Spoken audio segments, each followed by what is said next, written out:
Panginoon, maraming salamat sa laging pagbibigay ng mga araw na puno ng blessings. Salamat sa proteksyon mo na lagi kong kasama para sa akin at sa aking buong pamilya. Thanks for your provision, your guidance, and protection. Thank you also, God, for your faithfulness and love for us, Lord. Panginoon, i-bless niyo po ang aking plano sa aking buhay at sa aking pamilya. Alam ko po na lagi niyo akong pinoproteksyonan kasama ng aking mga pangarap. Panginoon, hindi po ako isang perpektong tao at alam ko po na hindi rin perpekto ang aking plano.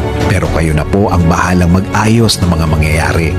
Dahil naniniwala pa rin ako, Lord, na ikaw ang mas nakakaalam ng bukas.